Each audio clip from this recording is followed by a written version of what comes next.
대중경 만곡증이 심해서 아니면 통증이라든지 비상 두통이라고 해서 환자분이 머리가 무겁고 불편하다고 게 있습니다.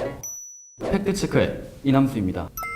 네, 오늘은 코 성형과 그리고 코 질환에 대해서 함께 팩트체크를 확인을 해볼 건데요. 제가 질문을 드리고 원장님께서 바로 답변을 해주시면 됩니다. 한쪽 코에서 자주 코피가 나거나 막히면은 비중격 만곡증을 의심해봐야 한다? 네, 맞습니다. 비중격 만곡증이 있을 경우에는 공기 흐름이 원활하지 않고 비중격 안에 있는 점막의 안쪽에 있어야 혈관들이 노출되면서 비출혈이 잘 생길 수 있어요. 코 성형을 하면은 코골이도 개선이 될 수 있다. 네, 맞습니다. 다 그런 건 아니고요. 단순 코골이 환자분들에 있어서 특히 코가 불편하셔서 숨을 잘 못 쉬고 구강호흡으로 호흡을 하셔서 코골이가 생길 수 있는 경우가 있는데 코 수술을 하면 코골이도 어느 정도 개선이 될 수 있습니다.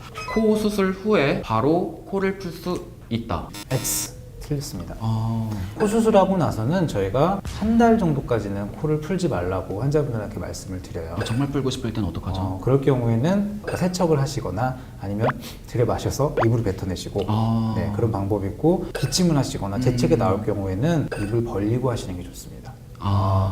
그 이유는 일단은 코에서 피가 날 수 있기 때문에 수술로 그럴 경우에 환자분들이 많이 불편하시기 때문에 한 달 후부터 코를 풀라고 저희가 말씀을 드려요. 코 성형 후에 후각이 사라질 수도 있다. 네, 맞습니다. 그렇지만 너무 걱정할 정도는 아니세요. 이게 후각이 이상이 네네. 생기는 경우는 아주 드물기 때문에 크게 걱정은 안 하셔도 됩니다. 코 수술 후에 식염수 세척을 여러 번 해도 상관없다. 네, 맞습니다. 일단은 코 네. 수술을 하면 코가 많이 막혀 하세요. 회복되는 기간 동안에는 네. 점막이 기능을 못하기 때문에 네네. 쉽게 딱지도 많이 지고 하기 때문에 그런 경우에는 생리식염수로 절대 소금물은 안 되고 약국에서 파는 생리식염수를 살짝 따뜻하게 데핀 다음에 하면 회복에도 도움이 돼요. 그리고 코로 숨쉬는 것도 좋아질 수 있습니다. 코에 물혹과 용종이 있는데 제거하면서 비중격 수술과 코 성형이 동시에도 가능한가요? yes, 가능합니다.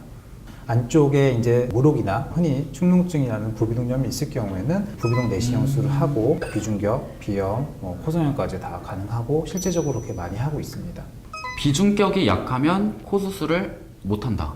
X 틀렸습니다. 비중격이 약한 경우에 꼭 못하는 건 아니죠. 예를 들어서 비중연골이 아닌 자가능연골이나 비중능연골 이런 재료를 사용해서 충분히 수술을 할 수 있습니다.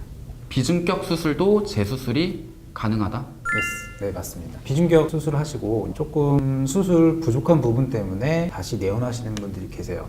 비중격의 어느 부분이 휘었냐 그게 가장 중요합니다. 진단에 있어서 그 부위를 정확하게 진단하고 그에 맞는 수술 방법을 선택해서 수술을 해야 되는데 그렇지 못한 경우에는 당연히 재수술을 가능합니다. 비중격 만곡증이 심한 사람은 안면 통증과 두통도 발생한다. 네, 맞습니다.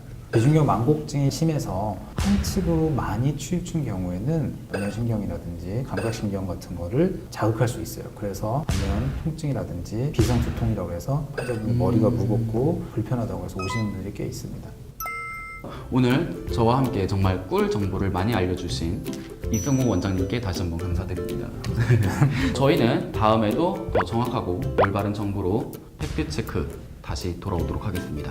안녕.